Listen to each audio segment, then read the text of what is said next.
in Dubai, and they're not going to talk about how to make an ice cream instead of going to the local shop. They're going to talk about the subject, and they're going to talk about what's in the test. Okay? So that's the last kind of wake-up call I'm going to say. I'm going to go to the notes section first of all. You'll also notice that there is an assignment now on Moodle, which I went over in great detail this morning in the lab.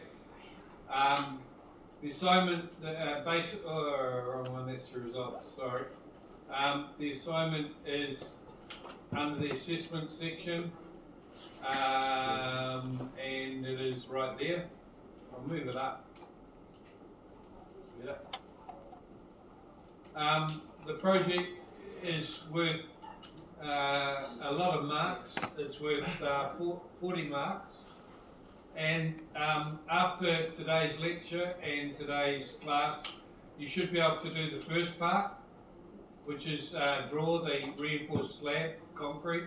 You should be able to do the reinforcing bar schedule and complete some of the quantities table. Okay? So quite a few marks just after today's class. You'll also note that hand-in time and date is the 8th. And please, please, please do not start it on the last weekend. I don't think I was finishing on the last weekend. So what you're going to be drawing up is detailed in the 3D sketch. Sorry, it's shown in the 3D sketch. It's detailed in the 2 sectional drawings. There it is there. You're going to be only drawing up the slab, the orange bit, from the plan view with the reinforcing bars in it.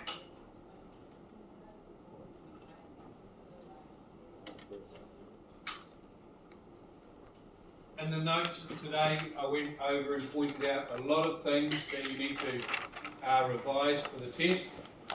I also pointed out a lot of things that could be added to your notes on your drawings, and I showed you a couple of things on the whiteboard.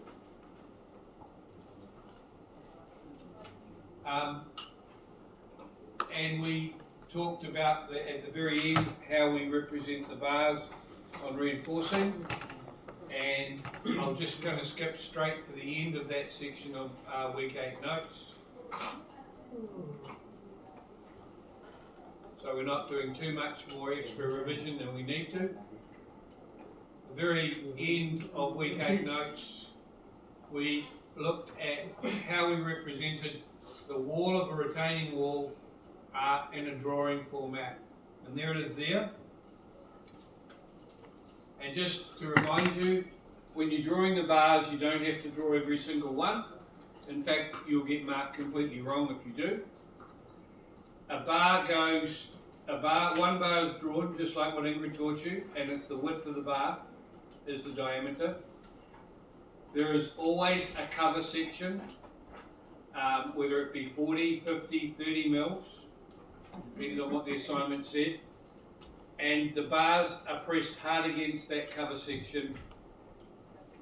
So for each bar, see the thick bar there?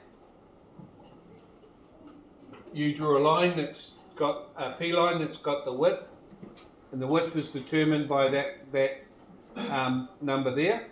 So that'll be 16 mil wide. You do 2 delimitors, which are one at the top and one at the bottom. They're approximately 3 or 4 times, 3, 4, 5 times the diameter in length. That's roughly what they should look like. And you do an arrow going from right through from one delimiter to the other. Where it touches the bar, in order to connect that bar to those delimitors, we do a circle twice the diameter of the bar. And on top of the bar we put the important information which we went over in the lecture this morning. Okay? Notice the number of bars there and the spacing, the number being 8, the spacing being 250 on the horizontal one. Now the last part, the EF, each face, when you have a retaining wall standing up, we have NF, near face, if the reinforcing is on the front. If it's at the back, it's called far face, FF. If it's down the bottom of the retaining wall, if it's the top of the slab, it's top. If it's the bottom of the slab, it's bottom.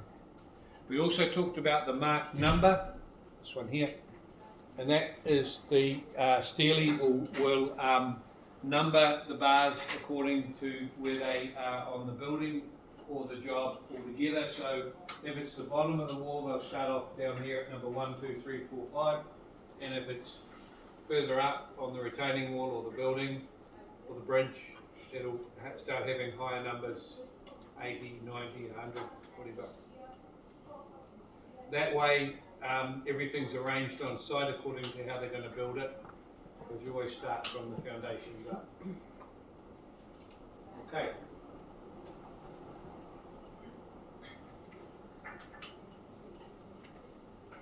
So that's the notes in a nutshell. You're going to have to read through those and ask anybody that was in the class what we know about this morning.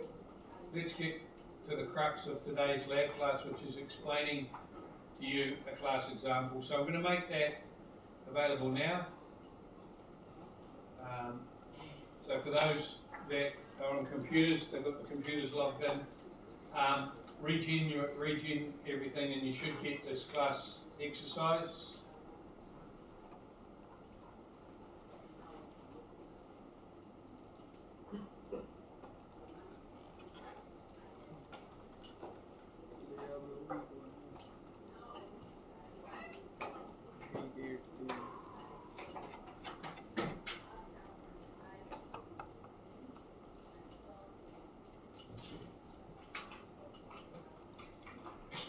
Okay, so the class exercise is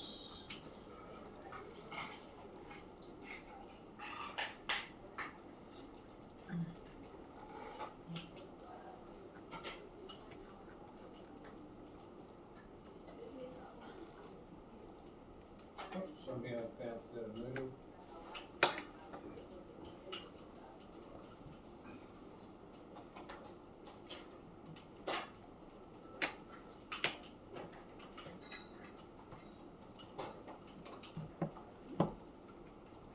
So under week 8, we click on class exercise again, and here it is. We've got exercise 1 and 2. We're going to go over number 1 in class. Right there. Girlfriend? I'm happy to answer it for you next time if you like. You might be lucky. You might not be too. Find out you're a 60-year-old mate.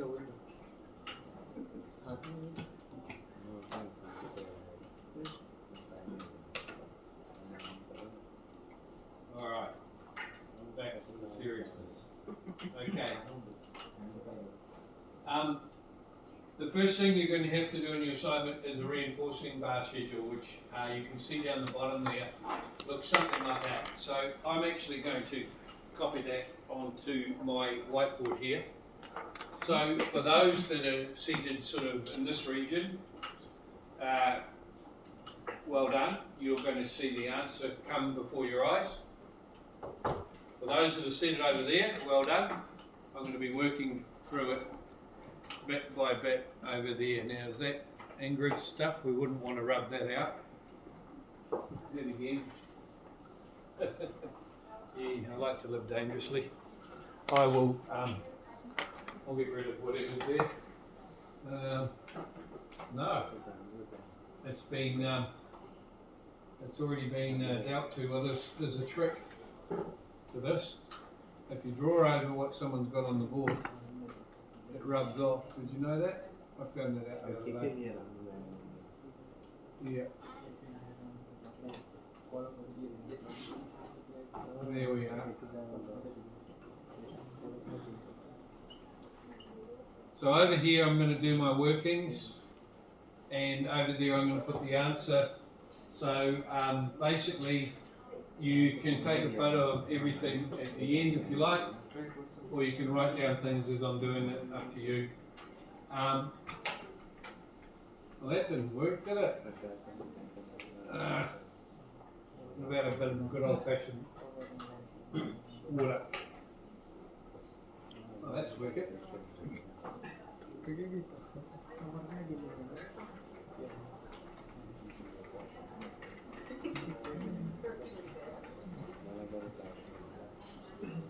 Oh, well, that's probably a clean enough board for me to carry on doing what I was going to do.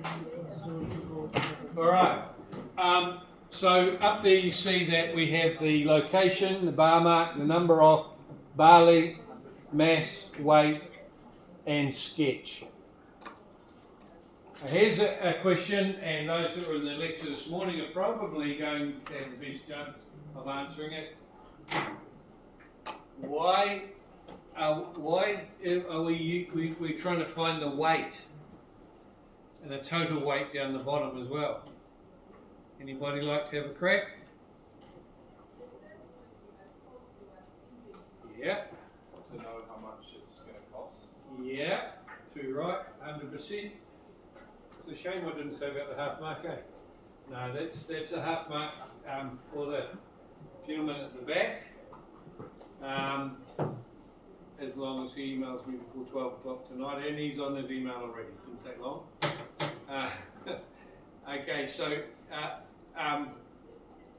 it's exactly right, and it's how we price the reinforcing. So there'll be a price per weight, per kilogram of the reinforcing, and as engineers we need to know a rough idea of the job and the cost.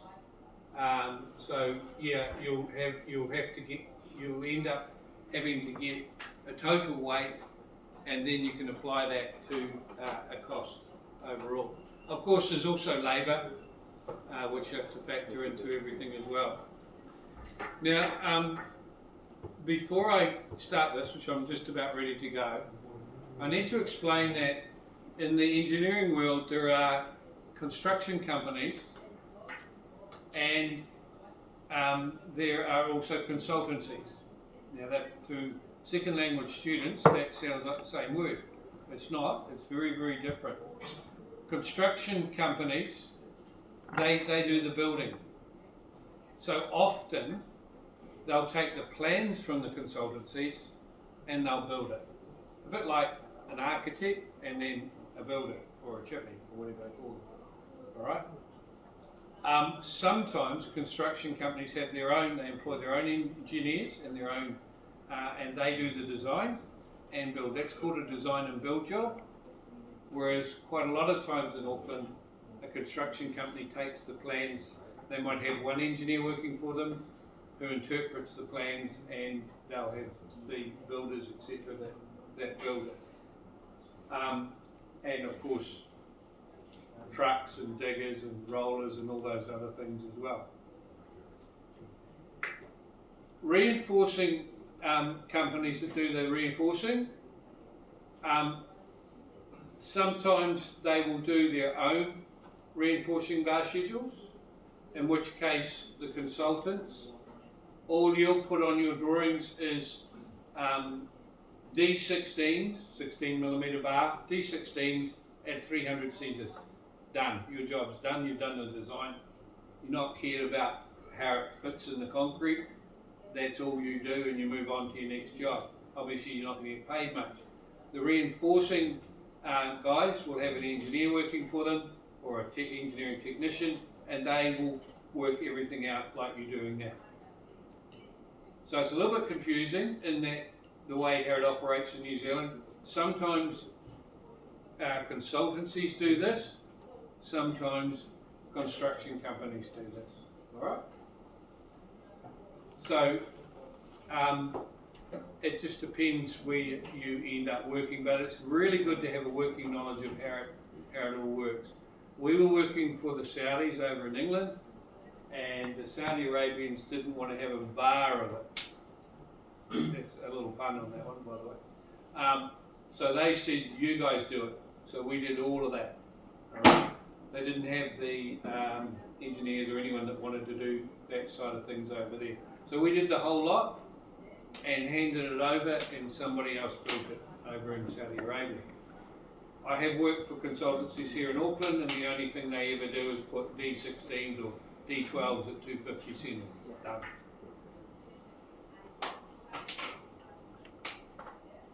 Revit, when it draws reinforcing, it doesn't really give a decent bar schedule, and it also doesn't really do reinforcing to a great deal of detail. So it is possible that you're going to have to do proper detailed reinforcing drawings in a consultancy in New Zealand, at least until ChatGPT or something ends up working out how to do it. And this is one thing that students find really hard to cheat in, because you can't go, hey Google, show me how to do this. It's kind of a skill that I'm teaching you that you're going to have to try and get your head around. That's why it's important to turn up to today's class. Right, so I'm going to turn around and I'm going to start drawing that sheet up here. So what it is it is a location.